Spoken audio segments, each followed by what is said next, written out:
welcome everybody to another brand new episode of Strong Style here on the Outlaw Nation channel. I am the Outlaw John Rocha, joined as always by my brother and burgeoning FCL champion, Aaron Turner. How are you, pal?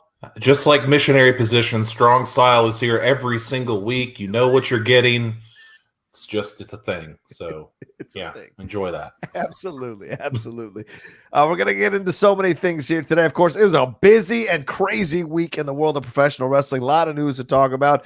Rumors about CM Punk coming to AEW. Daniel Bryan going to AEW seems like almost a done deal. And to counter that, to WWE bringing back John Cena, bringing back Goldberg, bringing back possibly The Rock for Survivor Series. Becky Lynch is on the horizon to come back. And we've got a new women's champion as well. Karrion Kross making his debut there on the Raw brand. Last night, Tony Storm on SmackDown and all the stuff that went down there as well on SmackDown, which I thoroughly enjoyed much more than Raw this week.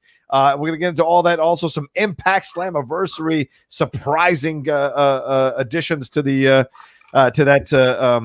promotion there, and all kinds of stuff we're going to get into here. Of course, we'll talk about it all. We're going to have fun over the next hour and a half. And of course, we appreciate you all sending in your Streamlabs and your Super Chats. Send in some support for the show. Send in your questions. We'll answer them as we go along. Let's have a fun Saturday talking some pro wrestling here on Strong Style. All right, Aaron, where are we going to first, my man? So, it's a slow news week, so I guess we better just start. Golly. Guys, CM Punk. CM Punk is possibly returning to the ring. It looks like it's probably a formality at this point, but it's been covered over multiple news outlets. I don't know who broke it first, so I can't give them proper credit. Maybe Fightful, maybe PW Insider. I don't know.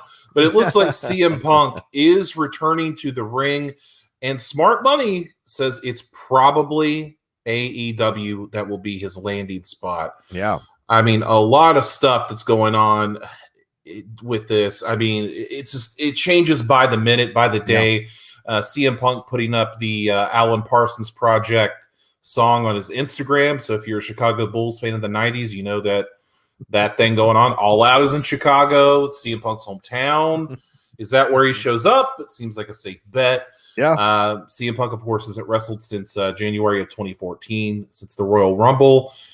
We all know what happened with that. There's no need to rehash that. Yeah. Then Punk in his time away took 2 UFC fights, losing both of them quite badly. Maulings. Yeah, pretty bad. And then he also made a few movies and then wrote some comics for Marvel. So that's not bad. John? Yeah. I know you're a CM Punk guy. I know you're a fan. I am. What do you think about this, dude? I love this idea. It's time. Like, enough with the jokes and the playing around and the prodding the fans or whatever. You tried all this other shit. It didn't work out. Heels, I'm curious to see how Heels going to be when we should do maybe even a trailer reaction to Heels in the middle of this show. That could be a fun thing to clip out for sure, Aaron. Let's do it. But like I was in my mind, I'm like, there's no way that this is not happening. There's no way that he's not coming back at some point down the road. So for me, this is not a surprise. And that he's coming back to AEW was also not a surprise. He is a rebel through and through. He is about poking and prodding the bigger dog in the yard. That's what he likes to do. It's what he made a career doing in every single place he went to try to become the big dog in the yard himself. And even when he still wanted to poke and prod the boss. Everybody remembers the pipe bomb promo, which I just put up a picture of. Everybody remembers those things. Him going after Vince, him going after Cena. That's his MO. So it's ironic that the same week that Cena comes back to WWE is CM Punk coming back possibly to AEW. I like this idea. I think it's a good place.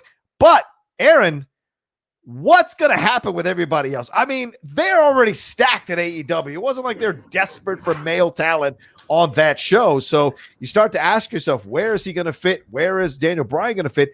Is he actually coming back in a wrestling capacity, or is it only going to be like what Mark Henry is doing or what Big Show is doing? Is that going to be the approach with CM Punk? I think it's a crime not to put him in the ring, but all those years of injuries, that staph infection, and like you said, it's been, 7 years since we've seen him in a ring. And I just don't know if maybe him getting into the ring is the right decision for him right now. We'd all love to see it, but I don't know physically where he's at, because I think the last thing we'd want to see is kind of an older Punk that can't do the things he could do in the past. and we're watching like Jordan on the Wizards. That's the last thing we want to see. So I don't know. What do you? What capacity do you think they're bringing him back as if he's coming back? You got to bring him in as a wrestler. You can't. You can bring him in as a player coach as you would like. That's his Twitter name, player coach. It's kind of funny, but you can't just bring a guy in that's going to command this high a price, which has got to be a high price that they're paying. Oh, sure. To not work. He's got to be working in this to make it worth your while.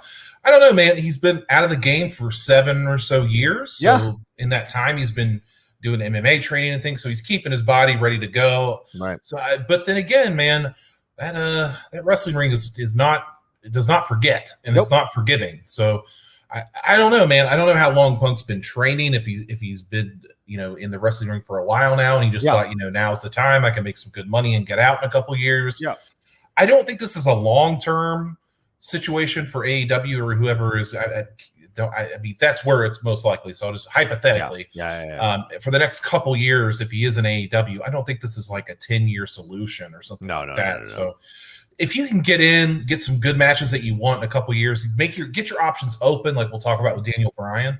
You can pretty much name any match you want outside of WWE. So why not? I mean, it's worth a shot, and people are going to be so stoked to have him. And the CM Punk's chance at WWE shows will never end now. It's never going to stop. So we'll see. This one punched me in the chest. I'm not going to lie. But really? Why? The next one punched me in the balls. So okay.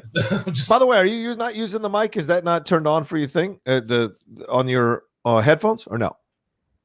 No, it is not. Okay. Just wanted to make sure if you were. My mic's down low, so no worries. But so I don't sense from you that you're all that happy about this. Talk to me more about that. You don't seem happy that he's coming back, and if he is, he's only coming back to AEW instead of WWE. Is that the issue? Do you want him back in WWE? I don't want him back at all, honestly. Really? I mean, tell me why that is. Why? CM Punk does not move the needle for me anymore, dude. Like he was. Dude. In 2014. Is done. Like he's like, I'm done. I'm out. Like I don't want to wrestle anymore. It just doesn't move it. It just doesn't move it for me. I think for everybody other than me, CM Punk still moves the needle. For me, I don't. I would like to hear that guy. I would love to hear that guy talk about wrestling all day, every day. If he had if he had a podcast, I would listen to it, subscribe. Sure. I'd be at his Patreon, everything, because the guy has a great mind for the business. It just doesn't do it for me anymore. Like I don't get hyped. I'm not like, hey, I'll be glad to see him when he shows up. Believe me, I'll be glad to see who he gets in the ring with. Okay. But I look at the track record of AEW so far and what they've done with their past talents. And it kind of, do you say, like we talked about last week, if you bring somebody in, do you derail like an Adam Page? Do you derail somebody like that? Because you can't keep CM Punk not in the title picture. You're not going to put him in the mid-carders. Yeah. Well, absolutely not. Like he's a big money guy, big money fight, top guy. So that's what I don't like about it. Like I feel like guys like Adam Page and Jungle Boy and these people that you want to see kind of start to ascend are going to get knocked down a peg. And that's what I don't want. I don't think CM Punk would want that either. So that's where I'm cautious. I think that's fair. And the other side of this thing is, are they bringing him back to put the younger talent over? Like, Daniel Bryan did that towards the tail end of his career in the WWE for right now. Towards the tail end, he was going to the WWE, and he was putting young talent over. Yeah, he get an occasional victory, but he's putting young talent over. So is Punk coming back to kind of do something and get back because he finally wants to scratch that itch, get back in the ring again, have a little fun, and put some talent over? Or is he coming back to want to carry the strap, to want to carry the belt? You're right. That's the point where he starts pushing people down and he gets to this position. And it's not like Punk is known to not keep his mouth shut or to be a good company man. He can be a cantankerous SOB, and most of the time, rightfully so. I support it. I can be a cantankerous SOB, and I don't think I'm wrong 3/4 of the time when I'm doing it. So I think he's got I think that this is, I hope AEW knows what they're playing with, because this ain't, no matter what he told you in negotiations, no matter what he said behind the scenes and all this kind of stuff, the fact that it's still a question instead of them being able to officially announce it, that lets me know that, Punk is controlling everything that happens around the rollout with him, and he's still on the fence about whether to sign the contract or not. I bet he's just sitting. I bet the contract is sitting on his kitchen table, and he's just kind of sitting there staring at it, watching TV, occasionally looking over at it and like searching his own feelings, wondering where he is about it. So I wonder if at the end of the day, he's going to say no and not do it. And all this hype will have been for nothing, including him posting that thing to kind of mess with the fans a little, because it's smart social media to mess with the fans a little bit. So, yeah, but you shock me, because I know if Bret Hart came out of retirement tomorrow, you'd go see that match front row. So it shocks me that CM Punk coming back doesn't move the needle for you. We rarely disagree at the beginning of the fucking show, and I disagree with you 1,000,000% right now, because he moves the needle like crazy. Like someone said, there's still a reason they do the CM Punk chants in the arena, which infuriates people to no end. The other side of this, and I know we're going to get into the next story, is the person I'd want to see come back between the two, to be honest with you, is AJ Lee. I wish she'd come back. She's probably never coming back. But that woman is young still. She was young when she left. She was young when she was a star. She's got plenty of years. And if she was to come back and wrestle, that would be awesome. So if AEW opened the door to AJ Lee, that would be a fantastic kind of byproduct of this whole situation. But that's my 2 cents on that. Isn't she writing? Yeah, she's what is she co-writing? I don't know what she's going. I know she just wrote a memoir about her life and everything that was successful, and she was doing a book tour around it. But I don't know what she's co-writing. Is there something else? She's co-writing the sequel to 47 Ronin, that awful Keanu Reeves. Wow, she's AJ Lee is. Yeah, she's co-writing the sequel to that. So I know she's done some comic work as well. I don't know. AJ, like, in my lull of not watching wrestling, that's when she had her heyday. So like it kind of just passed me by. So I got you. I don't have a lot of like big AJ thoughts. I know a lot of people do, and a lot of people like her. Yeah. But my AJ is Styles, not fair so, enough. So respect. So there you go. Do you want to see him? Does he face Moxley? Does he face Kenny Omega? Does he face? I think you got to do both of those. Yeah. I think you got to do. I like seeing him with Jungle Boy. I would love to see him with Jungle Boy, man. Yeah. The thing that is gonna be most telling is what is that first promo gonna look like? Like, what is that? Like, that's 7, almost 8 years of just anger, frustration that he's unleashed before. I mean, he unleashed it on the Colt Cabana podcast, but to have a national television like in your face, it's gonna be something else. Yeah, you're gonna be able to count the passive aggressive shots at WWE. I think you'll be drunk if you took a drink for every shot he takes during that promo. I wonder. I don't know, dude. I don't. Okay. He may just completely avoid it and be like, you know where I've come from, and blah blah blah blah blah. So maybe. We don't need to rehash it. So all right. Let's move on to our next story, my man. And please keep sending in your Streamlabs super chats. We'll get to them after this story. I've seen a super chat already dealing with the first 2 stories we're going to talk about here. So we'll get to that after we talk about this story. So send in your Streamlabs now. It's right above Aaron's head. It's pinned in the chat. It's in the description of this video. So send some support in if you're enjoying what we're talking about here and you love us coming and hanging out with you every Saturday to talk pro wrestling. All right, Aaron, what are we off to next, my man? Okay, so according to I'm giving her proper credit. According to Cassidy Haynes of bodyslam.net, Daniel Bryan, real name Brian Danielson, is locked in and has 100% signed a contract with AEW. This is coming. This report comes from Fightful.com, but this is a Cassidy Haynes story from bodyslam.net. So we're giving all the people the proper credit. Hell yeah. The report says that wanting to work less dates for comparable money, Daniel Bryan wanted the ability to work in Japan and have creative input on his character, which he got. The tentative plans creatively are for Bryan to debut at the Arthur Ashe Stadium in New York City on September 22nd, though that could not be confirmed. Right. PW Insider reported on July 20th that Bryan was not listed on internal plans for WWE merchandising and licensing for the 2021 and 2022 fiscal year. Yeah. It's also worth noting that Bryan was removed from the upcoming WWE 2K22 video game. Oh, man. He will not be in there any longer. Of course, Daniel Bryan hasn't been in the WWE since the main event of WrestleMania 37 when he lost to Roman Reigns in that triple threat match.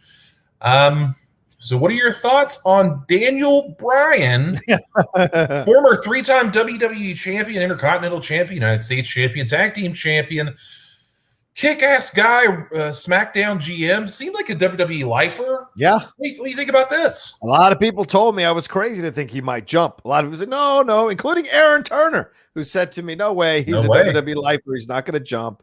His wife's involved with the WWE. They might be coming back to Bella's. Like, there's just no way.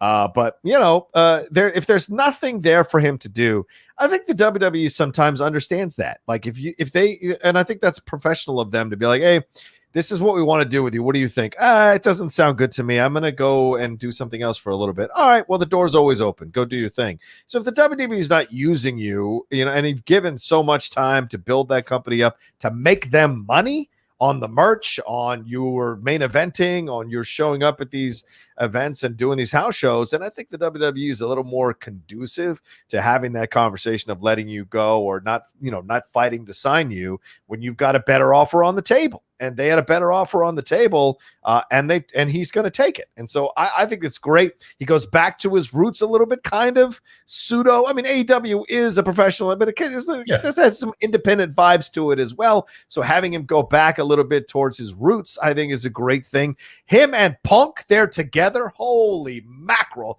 What is that going to be all about? Are they going to tag team? Are they going to start a program? Or are they just going to circle each other and have separate feuds going on with the occasional going at each other to kind of tease a year down the road of them fighting at the main event of some of one of their pay-per-views? I don't know, but I like this idea of him coming here. He was putting people over in WWE, which I think was making him lose a little bit of his luster. Now, if you bring him back here, he's going to go toe-to-toe with some of the greats there in AEW, and that's going to be a lot of fun to see him work the programs. He can certainly teach the young ones how to work the mic, both him and Punk, so that's a positive for Cody overall. So, but you've got Aleister Black, who just debuted.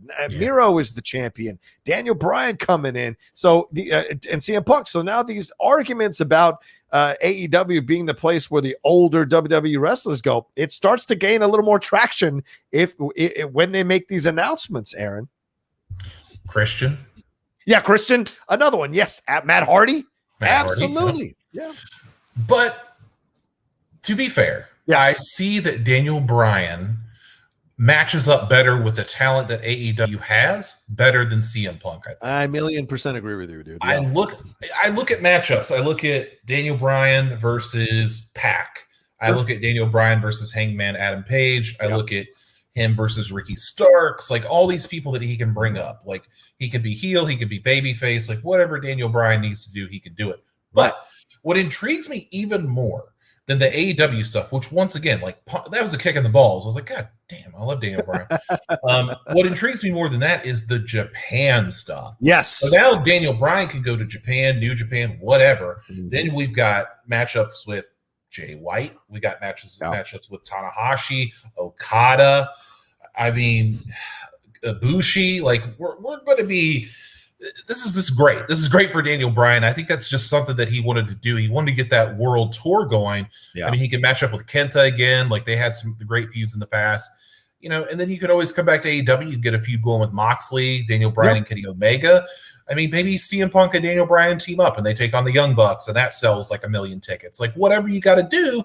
I really feel like Daniel Bryan can do anything. Yeah. And I think he's that guy that you can plug in. He's your utility guy that if he's not there every week, it's not like the biggest deal. But when he shows up, it's like, holy crap. Like, this is awesome. And when he shows up in Japan, he's going to sell like 1 million. He's not 1 million. I'm just using arbitrary numbers. Like he's going to sell. He's going to sell a lot of pay-per-views. Yep. This whole thing like that they're doing, like we'll talk about with Impact AEW, like all these things coming together. Mm-hmm. Like it's just Daniel Bryan fits into everything so well. Yeah. That it's such a win-win for him, man. Like I'm happy for him. I'm glad he's doing this stuff. The people on Twitter or Daniel Bryan's Instagram that went on there and called him a traitor and said that they hated him and all this stuff, you're fucking ridiculous. Yeah, don't be a mark. Like the guy's doing the best he can for his family, and he's still at that physical. He knows that he knows he's on borrowed time, so he wants to get the best he can of the next 2 to 3 years, I think. And why not? Because he's one of the best in the world. I'd love it if you could do that to other people. Like like those people who are making those comments. The second they take another job, I wish like people would go on their Instagram social. You traitor! You left Taco Bell to go work for Burger King. Traitor! All that kind of nonsense. It's so tremendous. It's so fucking stupid. I know. Like, why? He's a real person. Like, it's not. Yeah. It's not like he's your brother-in-law that's like screwed you over at a job promotion. He's a fucking wrestler. Like I don't get it. These are the moments where you go, This is why fan is short for fanatic with people like that. Do you know what I'm saying? If there was another movie trivia league, brother, and they opened up and they were like, Outlaw, we want to sign you for more, and it was more than what Christian was paying me, I would jump in a heartbeat because it's better, more money, and it's something new to do. Why not? And if people went out, it's a trader, it's ridiculous. I mean, I think this is that you got to do what's best for you. And those people who don't understand what it's like to be in demand for your talent, those are the people that come after you and bitch and complain and moan. But people who actually compete and people who actually get paid for what they do, they understand, like, look, this is a moment. I got to make some money. I got to go. Is it going to work out? I don't know. But you got to take a chance. And I think there's new play and there's new people for him to wrestle. That inspires creativity. That inspires ingenuity. That inspires an athlete to want to go there and try what they can do or see what they can do against wrestlers like that. So I think that's great, you know, and especially at the tail end. They're both in their 40s, both Punk and Bryan. They're on the tail end here. They're not going to wrestle till they're 60 like Flair. They've got other things going on in their lives, and they've made good money. Flair came up at a time he was making good money, but he didn't make the money the wrestlers make now. And so I think this is the smart move for both of them. Have a little fun, work some programs. Maybe you'll get a belt or two. Make that money and then roll on down the road and probably end up back in the WWE in some capacity, or move on to something else. As you said, if Punk had a podcast tomorrow, he'd be making money hand over fist doing that. So it's all and Daniel Bryan too, I think. So yeah. I think down the road, that's what we're looking at. And this is just the next step in their career and having some fun at the tail end of what they do. And there's nothing wrong with that, I think, overall, especially because he gets to control his appearances. He gets to control where he goes. He gets control of his character. I think that's all really important stuff that the WWE didn't offer him at this point because they don't have to. They have leverage not to do that. So yeah, you know, John. Like as I get older, like I'm 30. I'm 35. I'm 35. Yeah. Like when I was younger, like I would think, like when I'm working my job, like for a company, I'm like, you know, I need to stay. Your parents, like my parents, at least, kind of, ingrain that in you. Need to stay loyal to your company. Totally.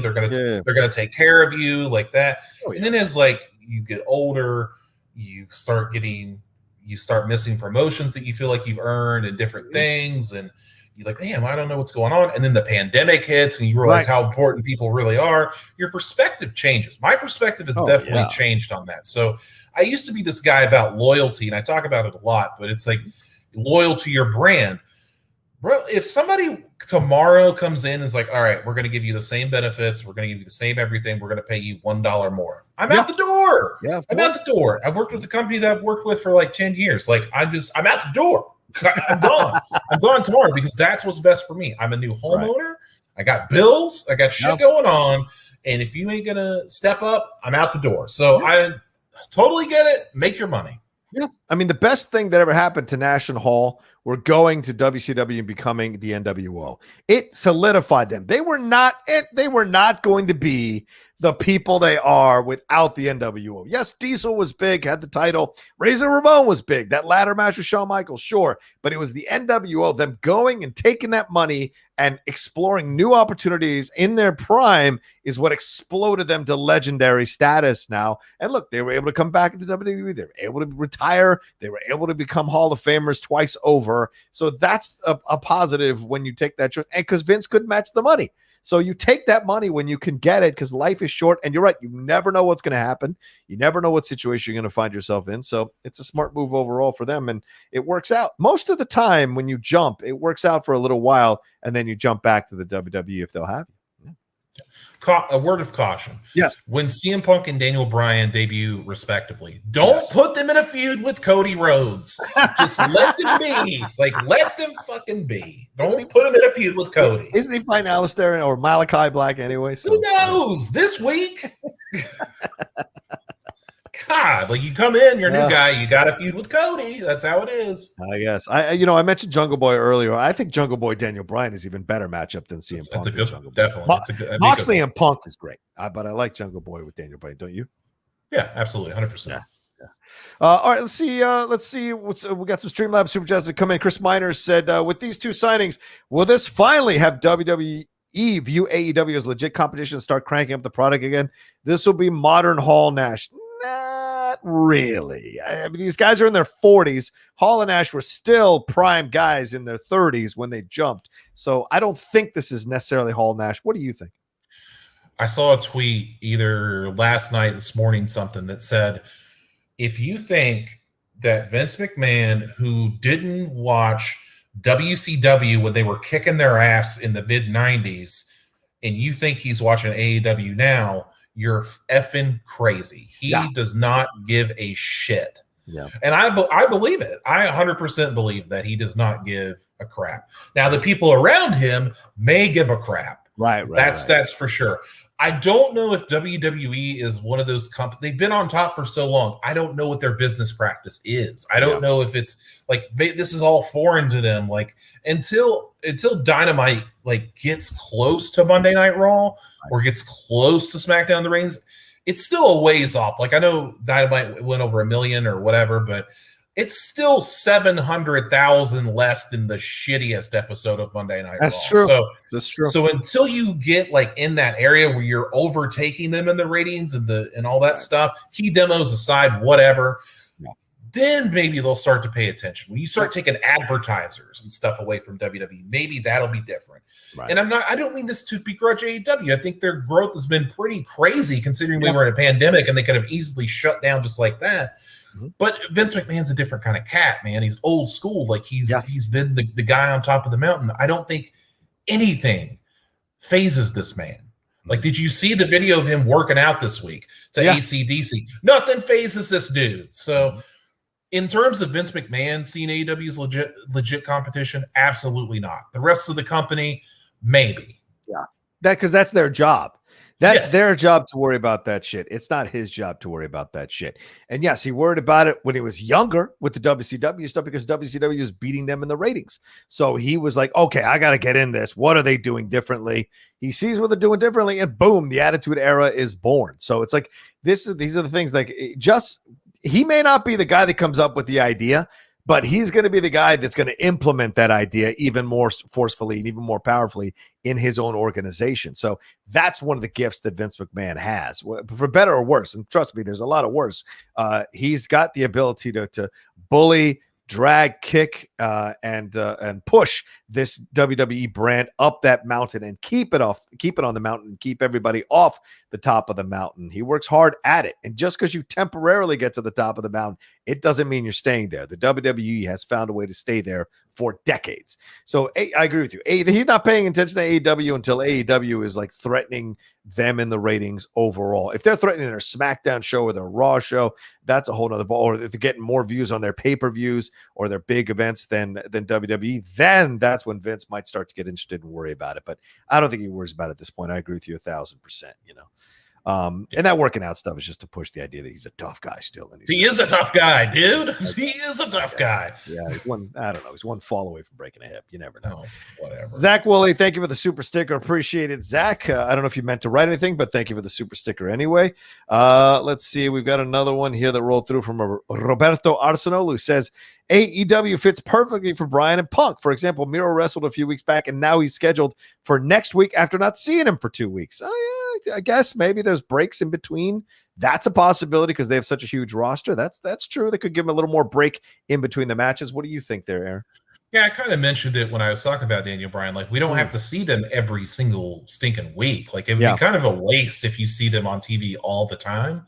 Yeah. Like, I feel like Dynamite isn't necessarily for guys like that. Like, Kenny's the champion. He's got to be there. But, like, John Moxley doesn't have to be there every single week. Like, we get it. Like, he's the top guy. He doesn't have to be there every week. So, you know, if they're doing something else, if they're doing an Impact thing or they're doing a New Japan thing, as long as they're still around in the consciousness, or when they people are not going to forget that Daniel Bryan and CM Punk are in AEW. They're not going to forget it. So people like that can do that sort of thing. Miro has been good enough lately where he can do that sort of thing. Had Miro just been had not been the TNT champion and be doing as good as he's been doing, then that would have been detrimental to his development. But since he's been doing so well, he can do that and go away and come back in a couple of weeks, and everybody's like, "Oh shit, yeah."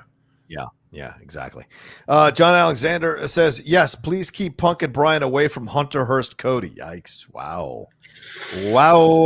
Yeah, I mean, Anthony Ogogo, Malachi Black, even John Huber, the former Luke Harper as well, Brody Lee. Keep him away from Cody. They just always, Lance Archer as well. Man, I keep listing him. Like Cody, stay away, brother. Stay away. I like what Chris Rigby says a little bit. He said, I'd love Punk to feud with Cody and have him call him out on all his crap. That could be real interesting if he stops being Hunter Hearst Cody and he becomes Vince McMahon Cody. That could be interesting where he allows Punk to absolutely destroy him for all the shit he's pulled on the mic. But remember, if you awaken that beast, just know what you're doing because Punk will go after you personally and professionally in his promo. So if you say it's okay, just know that Brandy's fair game. Your kids are fair game. Your dad is fair game. Like everything is fair game. Your brother's fair game. It's all in the game with CM Punk. So as long as you're okay with that, then hell yeah, open that door and let's see what he can come up with. Because I think that's going to get him over like crazy. But B, it might get you over too if you deliver a hell of a match against him, get you back over with the fans, and maybe shuts down some of the people who've been criticizing how you've treated these other wrestlers who've come up against you, as Aaron just listed them all. And I bet that's not even all of them. So, that's a way to kind of turn that narrative around if Cody was smart about this, for sure. Let's see. Streamlab, 2 of them have come through from Justin Toner. Thank you, Justin, bud. Oh, good to see you, man. He says, hi, John and Aaron, really enjoyed Money in the Bank. Great matches and briefcase winners. I was happy with it, especially Big E. Props to Rhea and Charlotte for winning over the crowd after the We Want Becky chants. SummerSlam and TakeOver are shaping up to be good. Yeah. I was happy with the Money in the Bank overall. Were you? It's okay. Okay. All right. The ending was the best part, but it was. Oh, Jesus Christ. Well, we'll talk about, for the 5 minutes she was in the match. We'll talk about it a little bit later on in the match, the show rather, certainly, Justin. So thanks so much for this. Appreciate that. I was happy with Big E as well. And yeah, I loved Charlotte flicking off the crowd and telling them to suck it. I mean, that's a way that you're a heel. So you've got that free reign to do so. And, when you're the daughter of a legacy champion, I think you can get away with it. Vince might find you, to give you a talking to, but I think overall you got to stand your ground. I think she really did. Justin also donated, said NXT, Dynamite, and SmackDown all good this week. Raw is still a mess. It's true. Thanks to what happened with Cross versus Hardy. What the F, guys? We're going to talk about that, certainly. How Finn Balor, Tony Storm, Shotzi, and Knox are treated on SmackDown is quite a contrast. Happy Keith Lee is back. Hope he gets treated well. Yeah. You're right. Contrast is the word because Tony and Finn and Shotzi and Tegan are presented quite well on the show. And then, on the other side, not so much. So, I'm 100% with you on that. Somebody had asked earlier if I had gone to NXT this week. Oh, yeah. I did not. Right. They were doing back-to-back tapings on Tuesday and Wednesday because I think they're getting preempted for the Olympics. I'm not sure. But no, I didn't go. My wife was off 2 days this week. Back to those 2 days, so I want to spend those days with her because I'm a nice guy. That's right. And COVID spike, but so that's going on. But we'll talk about that later. We'll put a pin in that, but we'll talk about it later. Definitely. I like this. Ryan Christian says, "Give me a Punk versus MJF. You'd let them rock the mic against each other. That could be fun." Whatever gets MJF away from Chris Jericho, because Chris Jericho is holding on to MJF so hard that it's sinking MJF. Like, it's just not good. It's just Chris Jericho. As a wrestler, I'm a fan, but lately I just wanted to punch Jericho in the face. Like everything he's done has sucked ever since that Orange Cassidy stuff sucked. The cage fall off the War Games cage sucked. Now he's feuding with. He's having a match next week with Nick Gage. That sucks. Like, I just screw off Jericho. I don't care. Wow. All right. Strong statement there from Aaron Turner. All right. Aaron, let's move on to our next thing. And please, ladies and gentlemen, keep sending in your Streamlabs and your Super Chats as we go along. We love to get your support here for the show. It's why we do it. It's one of the reasons why we do it every week is because of your support. So please keep sending in your Streamlabs and your Super Chats. It's pinned in the chat. It's also in the description of the video and right above Aaron's head. That's the address. All right, let's do this. Where are we off to next, my man? Bum, ba-dum, bum, ba-dum, bum. Ladies and gentlemen, John Cena has returned. There he is. The 16-time WWE World Champion, the man of hustle, loyalty, and respect, showed up at the end of the Money in the Bank pay-per-view, refusing to acknowledge the tribal chief, your Universal Champion, Roman Reigns. And whatever you want to say about John Cena, past, present, future, however you feel about this man, go back and watch the reaction that John Cena gets coming out to face Roman Reigns. That is a star. And I talk about this a lot. I listened to a show a lot lately, but Jim Cornette said it exactly. He said John Cena is the last big wrestling star that there is. You can tell when he comes out and he gets a pop, and everybody knows exactly who it is. And that's got to be a top 10 WWE pop in the last 20 years. That's like a top 2 for John Cena, because that Royal Rumble one might even be bigger. So it's just like, there's an we talked about this, John. Yeah. Old wrestling proverb. How can we miss you if you won't go away? We haven't seen John Cena in over a year since he had that Firefly Funhouse match with Bray Wyatt. Has been gone doing Fast and Furious, doing Peacemaker, doing comedy stuff, like doing everything that he can. And then he comes back, and I think people kind of expected it to see him at some point, but still to get that pop, whoa, dude, whoa. Yeah. And you see him, sorry. No, go ahead. You see him, that picture that you put up, you see him standing face to face with Roman Reigns, and you say, forget all the bullshit, forget everything, forget every other main event match with any other company. That's 2 big stars. Yep. That's Super Bowl. That's what that is. So happy to see John Cena back. Glad that he's here. Don't care what you say. He's an all-timer, top 5er in my opinion. Yep. I don't disagree with you. And let's just listen to it real quick. You got it. Okay. No, I think I have the pop dialed up. Let's listen to it real quick. I've got to, sometimes I forget that I have to share the audio.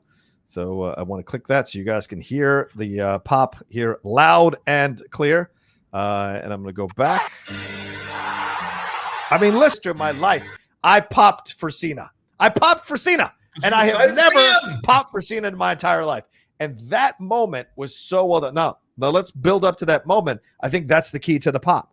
Roman Reigns and Edge delivered a fantastic match. It really felt like from the promos, from the buildup, from everything, that Edge might sneak off and get this victory. And in the end, he didn't. And Roman Reigns beat him. And beat him legitimately right in the ring. 1, 2, 3. So at this point, you're like, well, shit, what else is there left for this guy to do? He has beaten every challenger, and twice beating the guy who's come at him with the most aggression, and a guy who's got a pedigree as a multiple-time champion in the WWE and the top dog for a little while. So you go like, what else is left for him to do? Bang, John Cena comes out. It just was smart, creative stuff by them. And, nobody expected it. And the arena lost their effing minds. And yes, it's been a while since he's been around, and he's off being successful in Hollywood, doing the things that he's doing. So it was incredible to see him come back, and I loved it. I couldn't believe it. I literally shot out of the chair. I was like, what? Oh, my God. And I've never popped for Cena. So great buildup. Great job by them. Cena coming in with those Green Bay Packers colors for his shirts. He's only ever done one of those shirts that I thought was good. All the other ones are, like you said, Fruity Pebble colors. I'm not a fan of them, but it works for selling to the kids. So he's just a smart guy all around. And I thought what he did in the subsequent promos on Raw and SmackDown were damn good promos overall going after Reigns. He hasn't lost his touch in terms of the promos. We'll see in the ring, though, as we said, with Punk, it's been 7 years. With Cena, it's been, 3 or 4? And although it's been one year. Sorry, it's been 1 year. Sorry, but but he wasn't wrestling like consistently like he was in the past. So it had been a slow progression in wrestling less and less. He said he's back, not for one night only. So what does that mean? Do we have John Cena to kick around some more? I don't know what this means, but him coming back, I thought was fantastic. Yeah, WWE announced they're doing the Summer of Cena It's like he's going to be at live events, so it's like as they tour the country again, maybe you'll see John Cena at your respective place and different dates, which is great. It's a good way to get the live gate up. Good way to get the kids around to see John Cena, and then until probably he's got to go promote Suicide Squad and Peacemaker, then he'll probably go away again. But he can be interspersed there. John Cena doesn't have to do anything. John Cena doesn't prove shit to anybody. He's like. Zeno Hour, I'm coming after you, Zeno Hour, because you said that John Cena is not the GOAT and he's not top 5. Sir, he's wrestling. He held the WWE on his back for 15 years. He has done the most Make-A-Wishes out of anybody. He's a 16-time world champion. You may not like the 5 moves of doom, but you got to respect it. You got to respect John Cena. I will not have any flogging of John Cena on this program. Will not happen. He's not the GOAT. But I don't mean he's a GOAT. He's a top fiver. Anytime you have that top 5, top 10 discussion, and you don't have John Cena in it, your list is wrong. Your list is 100%. Think about it. Your list is totally wrong. Who do you move out of the top 5? You've got, but you're not. You don't give love to Hogan, which I think is fucking mind blowing to me. Hogan, basically, Cena is basically Hogan light. Cena is like a Hogan clone out of The Fly. It's not even remotely close. All right? You got Hogan, Flair, Rock, Stone Cold. Hold on. Undertaker. Flair. Hold on. Hogan, Flair, Rock. No. Hogan, Flair, Stone Cold. Then you could probably pencil John Cena right in there. I'd put him above The Rock. What? What is wrong with you? He did it longer. Who cares? He did it longer. What the hell is wrong with you? I'm just saying, Rock could be 5. I don't know. You're insane. You're insane. You're insane. How do you put Bret Hart in there? God damn it. Okay. Yeah, you got to put Bret Hart in there, don't you? Are you going to move in Bret Hart for Cena? Yeah, Bret Hart. I mean, he's a top 10er for sure. Somebody send that to Brett right now. In terms of universal appeal, though, this dude. Oh no, of course. Remember how we talked about last week?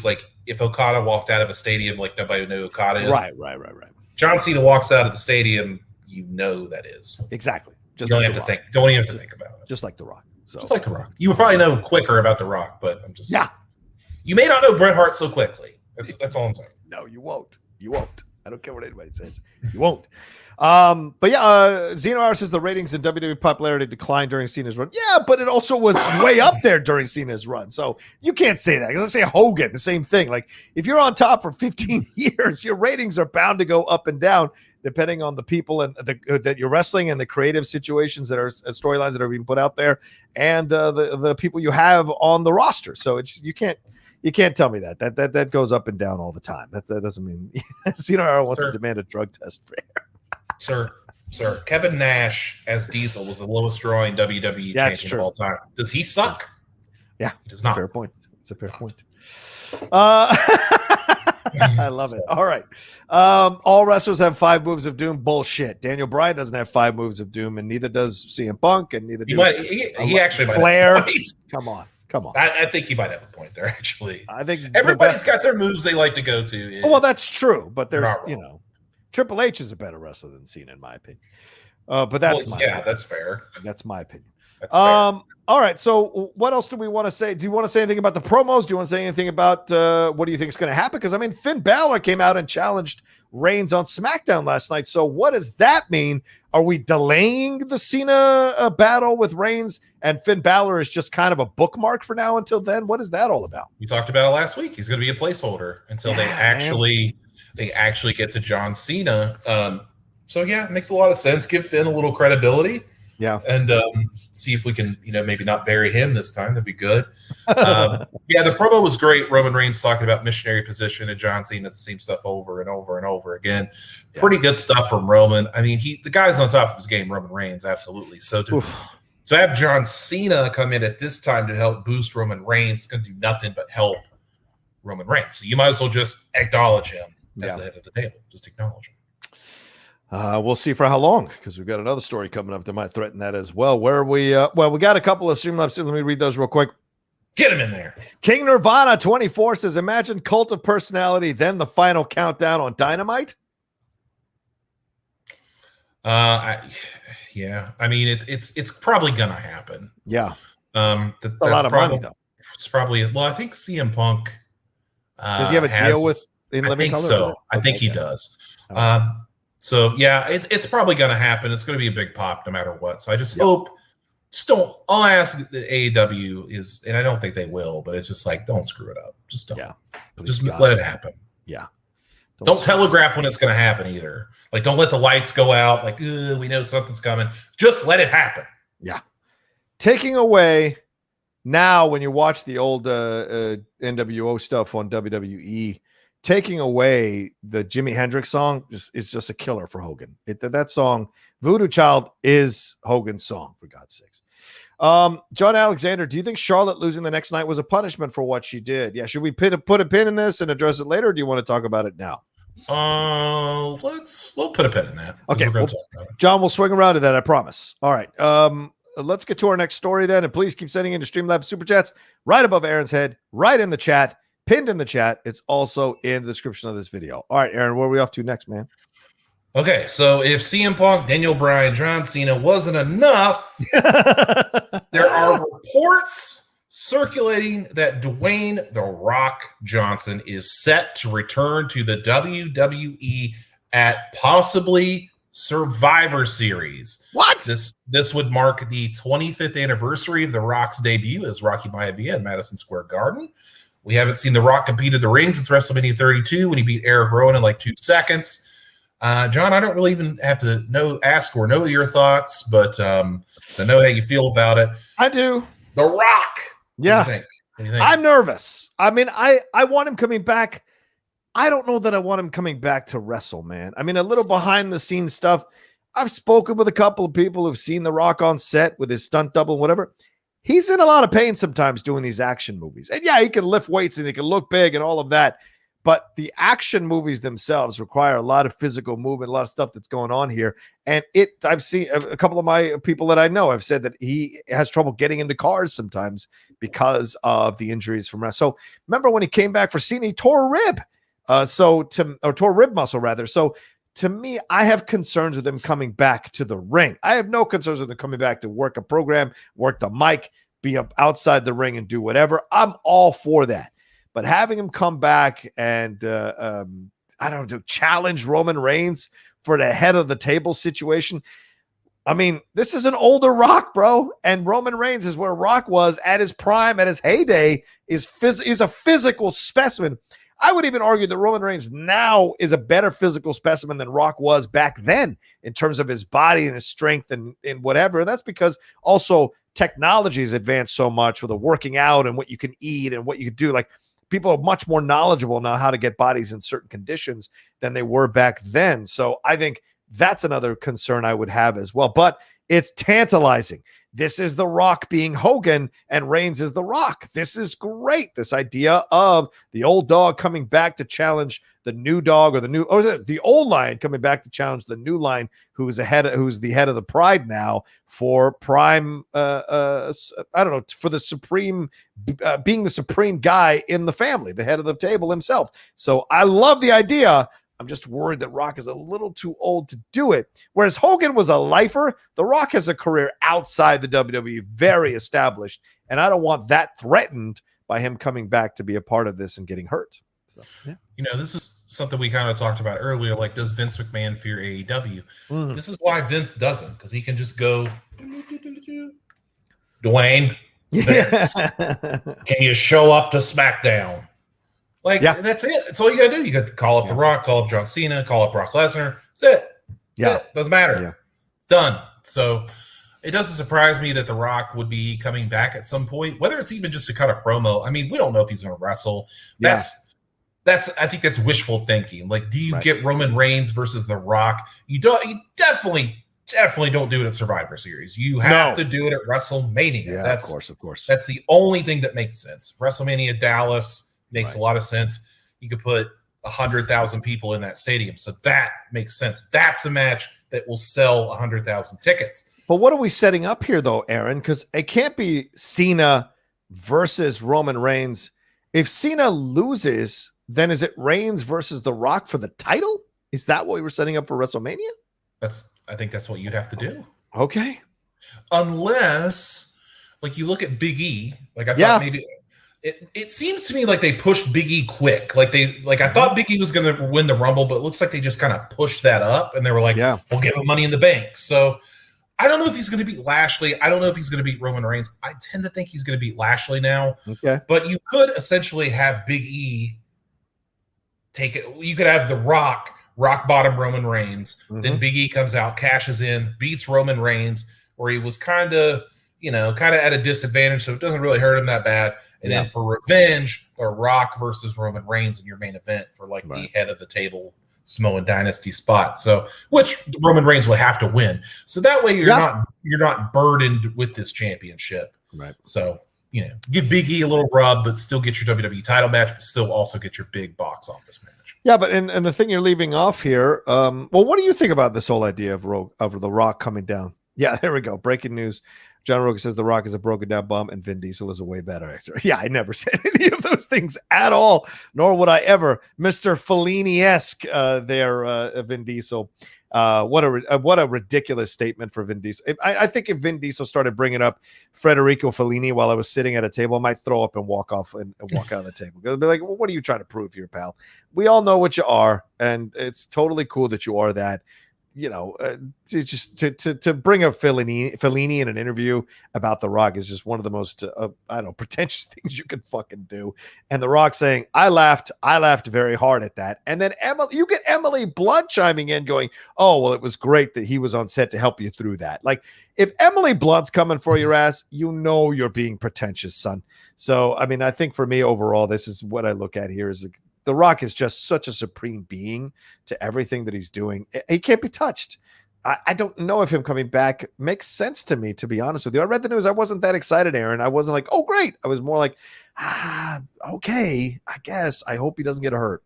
What do you think? You get excited for CM Punk, who hasn't wrestled in 7 years. Yeah. But The Rock, your boy, the biggest movie star on the planet. Yeah. Is coming back to WWE to take on the top guy in the wrestling business, and you don't give a crap?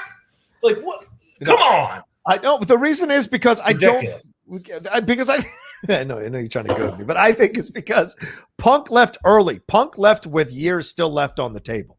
Like Jordan did when he left the Bulls. Like, he left with years on the table. Jordan waited, I think, too long to come back, and it showed. He could still get those 50 points in Madison Square Garden in a Wizards uniform, but he couldn't inspire the team like he did back then.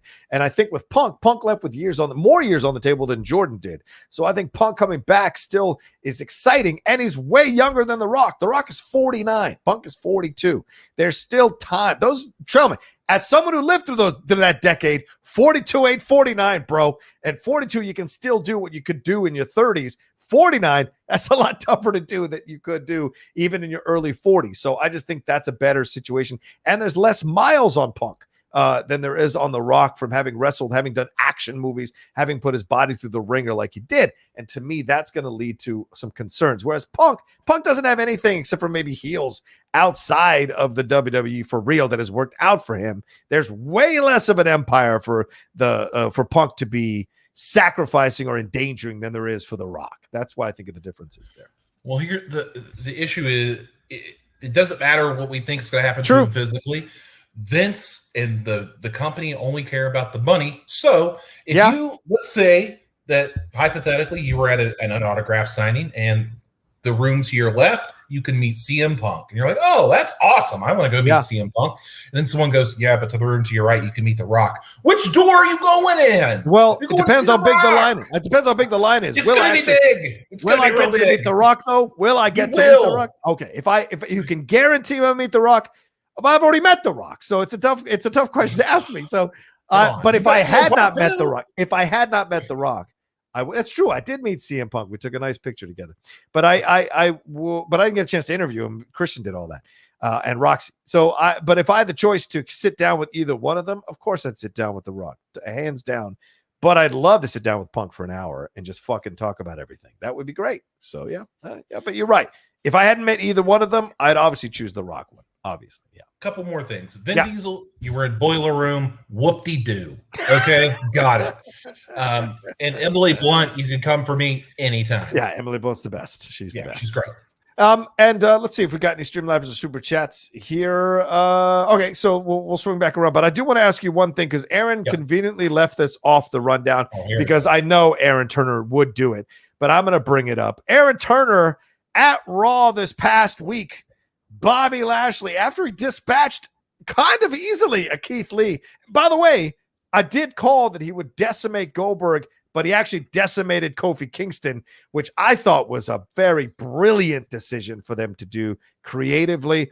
It works so well because now it's his ascendancy that they're worried about. So people have to be sacrificed for his ascendancy, just like they were sacrificed for Kofi's ascendancy when he got to the top. So I think Kofi's giving back like he got. So that's fair to me.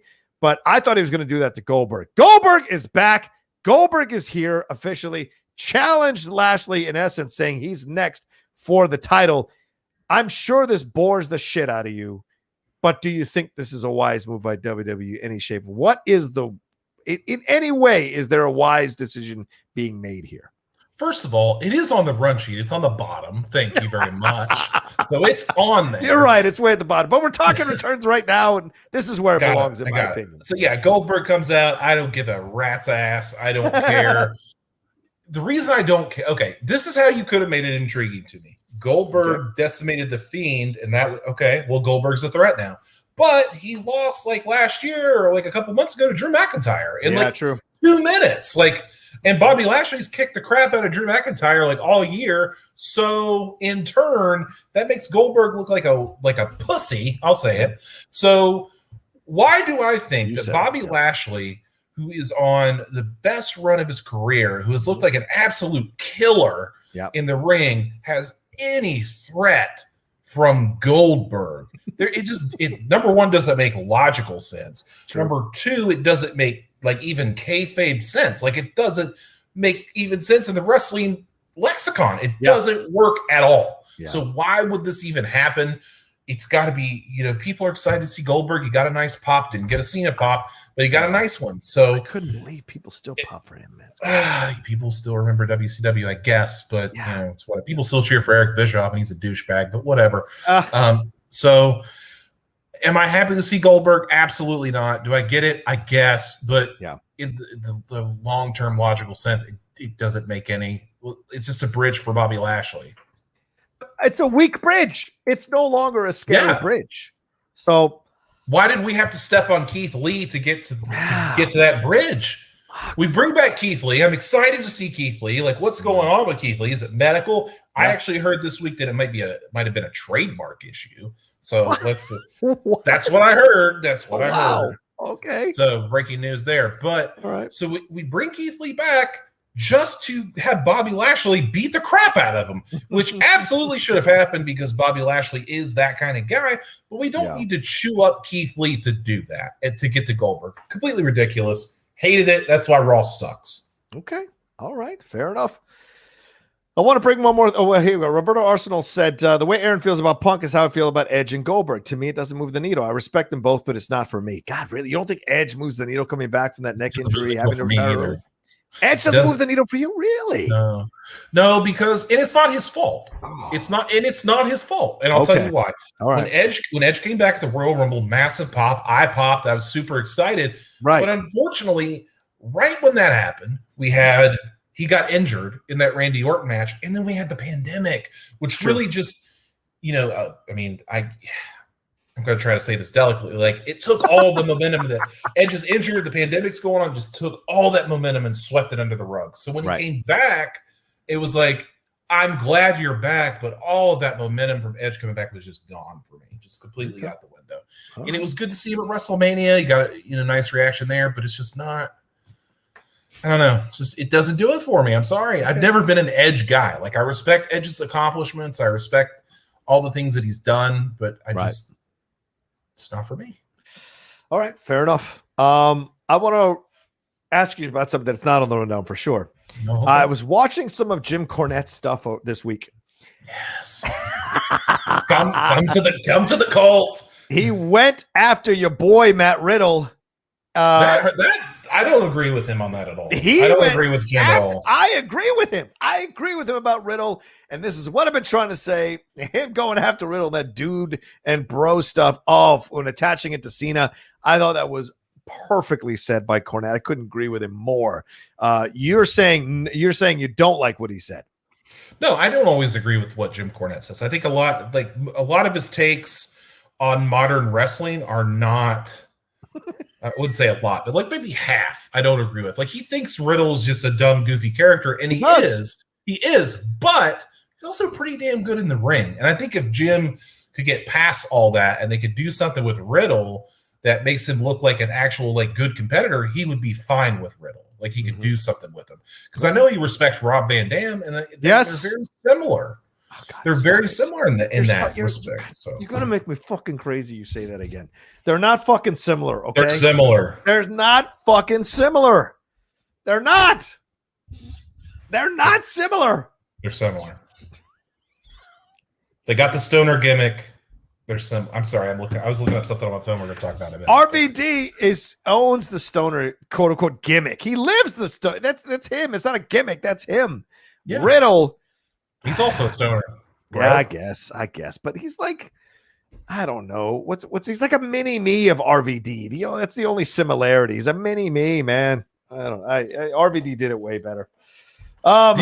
Did you happen to catch the Jim Cornette 44-minute rant on Dave Meltzer? I did not, but I listened to that. Really? Epic. Oh, I can't wait. Epically good. Worth your time. Meltzer fucking blocked me for defending Ryan Satin years ago. Clown. Anyway, all right, where are we at next? We're around on the rundown. You jumped around on me, so let's see here. Sorry, buddy. There's a super. There is. Oh, sorry. Here, I'll read it. Christian Ramos says, Buenas tardes, Aaron and Rocha, with CM Punk and Bryan Danielson heading to AEW. Do you think they lead factions? Oh God, I hope not. Would be cool to see some green talent on each squad. Whom would you choose to be Team Punk and Team Bryan? 3 picks each, male, female. Wow. So we have to do this. Let's save this for the end of the show, Christian. Let's save this for the end of the show. We're going to get to some other things, and then we'll get to that, I think, at the end of the show. So thank you very much for that. And John Alexander sent us a super chat here. Says, what do you guys think about Karrion Kross? How Karrion Kross was treated on Raw, and to Jeff Hardy, who's been a jobber for months now. We are going to deal with that as well. We're getting close. We're getting very close. We'll definitely put a pin in that too. Yeah, absolutely. We'll get to that. We'll get to Impact right now. Let's jump to that now next, right, Aaron? I think. Yeah. So you got. I know you guys want to talk about this. I want to talk about it. We're talking about Switchblade, Jay White making an appearance on Impact Slammiversary along with Mickie James, who showed up to invite Knockouts champion Deonna Purrazzo to compete in the NWA Empower Women's All Pay-Per-View tournament. Spectacular. Jay White came out to confront Impact and AEW World Champion Kenny Omega, and those effing goofballs, Gallows and Anderson, setting up a possible feud. So I think you mean the Good Brothers. They're awful. They're the terrible brothers. They suck. I don't care who. If you clip this out, send it to them, and they bury me. I don't care. They suck. They're boring. They suck. Anyway, so Jay White showed up on Impact, and much to the surprise of just about everybody, I think, because I don't think anybody saw Jay White coming to Impact of all places. AEW probably, WWE maybe, but Impact didn't see that one coming. So glad to see Jay White there, one of the best talents in the world, definitely one of the best overseas products, that's for sure. But could we see something with him and Kenny Omega, or are we going to get stuck with Jay White and these goofballs, Gallows and Anderson? What do you think? Well, they said Finlay too. He called out David Finlay. Dave Finlay, yeah. Yeah, Dave Finlay. Sorry, Dave Finlay. Which doesn't excite me in any way, shape, or form. But I'll tell you this about this.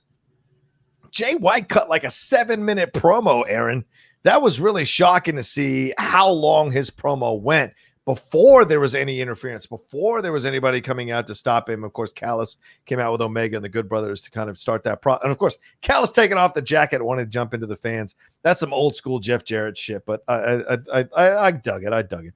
But yeah, I mean, it seemed to me odd that Omega came out for a little bit, just said some things, and then boom, the Good Brothers got involved, defending the honor of the Bullet Club and all of that. So I guess that's an angle into this thing. And I think whoever it was on the calling it on the mic, he said like, well, they've got issues. A lot of people think that the Jay White version of the Bullet Club is a softer version than the Bullet Club that came before. Reminding me a lot of the gray and white NWO that Jeff Jarrett tried to start with Bret Hart, which was horrible.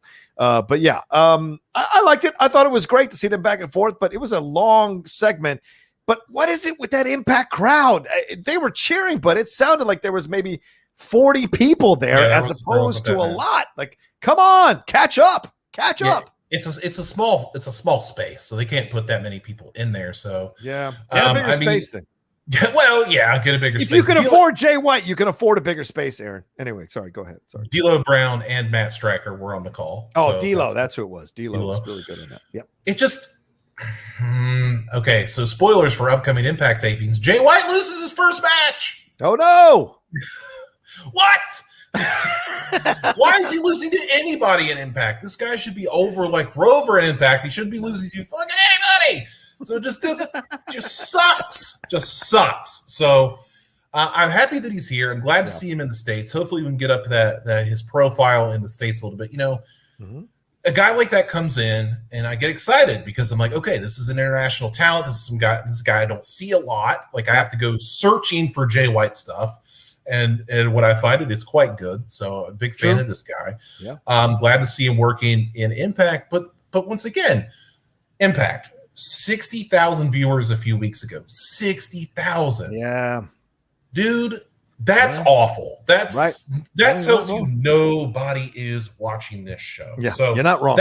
That part sucks because he deserves a big stage.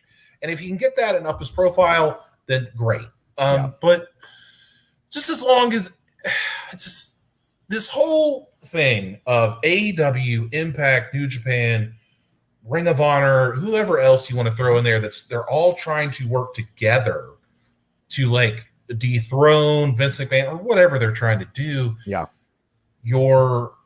Your arms are too small to box with God. Like it doesn't, to quote Chris Jericho, like it doesn't matter, dude. Like, and to do this Bullet Club stuff, I'm here to tell you, the Bullet Club died. Yeah, dude. Like 5 years ago. Like, who gives a rat's ass about the Bullet Club? I don't care. Like I said, this is just like NWO when they brought it back and it was gray and white. Nobody gave a fuck about it anymore. If it ain't Hall and Nash and Hogan, it ain't the NWO. I'm sorry, it isn't. And the same thing with the Bullet Club. Like, nobody cares. There are so many quote-unquote clubs. Like, I went on the website for Hot Topic to look at some pro wrestling shirts. There are like 5 million clubs, man. And at some point, it's like, the fuck? It's like the LWO and the BWO. Like, that was this limit that you can push out. The NWO thing. There are so many clubs now. There's no fucking point to this at all. It doesn't have that weight anymore. So who cares? Yeah, it's a great point. Also, I guess we should mention. I lost my train of thought. So maybe we should mention it, and let's just move on. All right. Well, if you want to move on to one thing, and we didn't mention it here, but I want to talk about it real quick with you, Aaron. Thunder Rosa officially That's signing. what I wanted to talk about. Yes, officially signing with AEW. Sorry we didn't get to this earlier in the program, but we had a lot of these stories to cover. But yes, Thunder Rosa is officially signed. We mentioned this last week, Aaron. Her coming to AEW, how that could ramp up officially now a program with her and Britt Baker, Dr. Britt Baker, seeing where that goes. Of course, she handled her business the other night. Pretty good match, I thought, overall. Not great, but good. And now having Thunder Rosa being officially signed here is great. Apparently, she asked for a release back in 2020. The NWA turned it down, but then they worked out some kind of deal. According to Wrestling Observer, according to Fight Select, according to Dave Meltzer, they worked out some deal here that there was a bit of a buyout here, and now she's officially over there at AEW, and she released a message on Twitter saying, "Never in my life did I doubt that I would be where I want to be. Today was one of the biggest accomplishments of my career. It has been announced. Hashtag La Mera Ramera is finally where La Mera Mera is finally back, or finally where she belongs." So she'll be working full time with AEW here. Are you excited about this? Do you like this idea? What's your thoughts? What a great get for AEW. I mean, there's no other way around it. She's a workhorse. Yep. She's reliable. She's going to be somebody that's there for you day in and day out. And from what I hear, don't know her personally, great person. Yeah. So you can't beat that. Like, she's just she's one of these people that you look at and you like, especially, I think she's kind of cooled off a little bit, but like a few months ago, you look at Thunder Rosa and you're like, God, she could be the biggest women's star in the world. Oh yeah. If she was pushed the right way, she could be the biggest women's star in the world because she's got a unique look. She can wrestle. She's got a great personality. She's bilingual. She can do all these things that you're like, okay, well, this is a 5-tool player. This is somebody, that's a baseball term. This is somebody that I could use to do. I'm just telling you, like, maybe not everybody's a sports fan. She's a 5-tool player, man. You can plug her in for different. She does commentary. She does. Yeah, she does the Spanish commentary for AEW. Yes. So she can plug her into so many things. I think she's probably going to be a great producer backstage as well for the women's matches. Are you kidding me? What a great mind to have back there. Like, I'm happy for Rosa. She does such great work in and out of the ring. So why not, dude? Yeah, absolutely. I'm excited about it too. And she's 35. So get what you can get. Yeah, but I'm saying get what you can now. You've earned the spot. You've been a lifer in this business for so long. You got 35 years old. Make that money. Get the programs. Maybe get the title and run with it for a little bit. This is exciting. Britt Baker needed someone to come in to be a real, like, I don't know, to be the Sting to her Flair, to be, what do you want to say? The Savage to the Hogan, Piper to the Hogan, whatever you want to say. She needs someone. Frazier to Ali. You need someone that's going to elevate you, bring out the best. Riddick Bowe, Evander Holyfield. This is this kind of situation here. I think she's going to bring out the best, and I think she's going to school and teach Britt Baker. I think Britt Baker is also going to give her all that she can handle as she gets better in the ring, as she gets better on the mic, and she's already great right now. So this is going to be a fun thing that I think benefits both these wrestlers if they put them in the program together for the belt. How do you not do that with Thunder Rosa and Dr. Britt Baker? So yeah. Been a fan since the Lucha Underground days when she was Cobra Moon. So that's right. Good points. All right. So where do we move off to next, my man? Anything more on the Impact Slammiversary? Anything else you want to talk about? Are we good? No, nothing really. Okay, let's move on. Let's move on to Monday Night Raw and SmackDown. What do you got? Talk to us, brother. All right, so Monday Night Raw happened, and Goldberg confronted Bobby Lashley. We talked about that already. He did. So we had Charlotte and Rhea Ripley in a rematch for the Raw Women's Championship. Yeah. And it did not go Rhea Ripley's way, had a DQ, and then Rhea Ripley proceeded to beat up Charlotte. And that allowed Nikki ASH, formerly Nikki Cross, a aspiring superhero, to win the Raw Women's Championship by cashing her Money in the Bank briefcase. Number one, didn't see Nikki winning the Money in the Bank at all. Nope. Did not see that coming. And then number two, they give her the title the next day. Yeah. Listen, dude. Listen. I really like Nikki Cross. This character sucks to me. Like, I know that she came up with it herself. It sucks. It's not over with me, but look at the crowd. It's over with them. Oh, yeah. So I guess it works. Right. But where do you go with it, though? That's my only question. Yeah. Where do you go with this? Like, is she going to be beating people week in and week out? Is she going to be beating the Rheas, the Charlottes, like all these people in the division? I don't know, dude. Like, it seems like very confusing as to why they would do this now. I don't think that rumor that Charlotte got punished for the middle fingers, it's all bull crap. Yeah, of course. You're not going to punish Charlotte Flair for something like that. She's a heel. Yeah, who cares? Okay. Who cares? But it just doesn't. Yeah. And then we talk about moving the needle. It does not move the needle for me at all. Like, it doesn't do anything. It's a weird thing. Like, why would you do this to Charlotte, especially after her and Rhea delivered one hell of a match at Money in the Bank that shut a lot of people up who were chanting for Becky throughout that match. I thought that was a great way that, competitors, athletes are driven to prove something to themselves and sometimes to the fans. And you saw that they put on a hell of a match at Money in the Bank. It maybe was going to be a good run-of-the-mill match. It went next level because of the motivation from those fans chanting for Becky, wanting to ignore them. Nothing motivates an athlete more than when people want to ignore you. So I thought they delivered a hell of a match. And then you go into this rematch, and the way it went down, it seemed kind of weird. And yeah, Murderanta or Zeno Hour pointed out, or Murderanta pointed out, she doesn't. Oh, Christian Rommel, sorry. He said she doesn't even have a finisher yet. She doesn't. That crossbody, that jump off the top rope, Charlotte was not so beat up that she couldn't have kicked out of that. So I thought it was an unbelievable way for her to win the title. But They want to give her the title. They want people to jump on board with her, and she's a current heel right now. I don't see the point of this with Becky Lynch on the horizon, and I don't see the point of Charlotte, of them cashing the thing if she's not going to run with the belt for a while, because then what was the point of her having winning Money in the Bank? It's not that exciting. There were other people that could have won that would have, could have taken the belt from Charlotte and run with it for a while. So I don't know if this is the female Daniel Bryan situation, though. I don't know. Like you said, the fans popped for it. Will the fans stay popping for it a month or two down the road? I got a feeling they won't, but I don't know. Well, when she first brought when this character was first brought to light, I was like, oh my God, I cannot believe WWE's done this to her. Then we figure out that she came up with it herself. Yes. And has been working on it. So it's like, you kind of can't hate that, but nope, not at all. At the same time, like you want to marinate on this character. You want to see, okay, how are we going to develop this? This is kind of odd. This is like the hurricane kind of situation. Can she get over like the hurricane? Let's see what happens. Right. So they give her Money in the Bank. And it's like, okay, we've got a year to build this before it expires. So we're going to see what happens, what we have with Nikki Cross, and we'll see where it goes. And then the next night they give her the belt, and I'm saying, what the hell is going on? Like now we're pot committed. So here's the problem. If Nikki Cross doesn't get over with the fans and this gimmick goes to hell, she's done.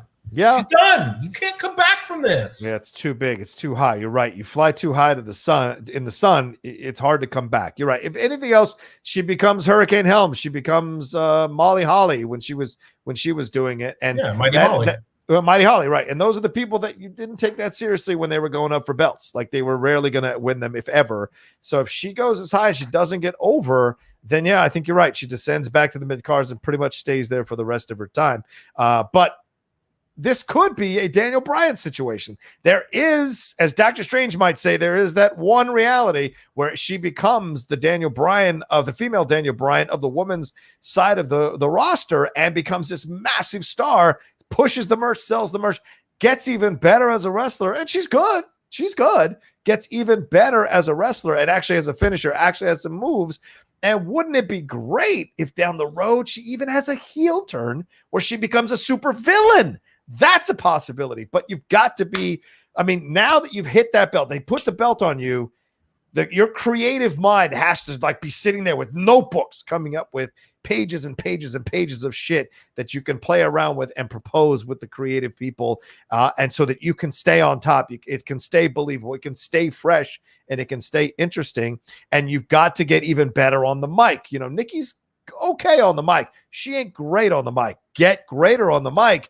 And then maybe you can make this thing last a lot longer than some doubters might speculate it will. So that's my overall. I appreciate your Doctor Strange reference. I just hope in a couple of months I'm not here sitting here saying, okay, we're in the end game now.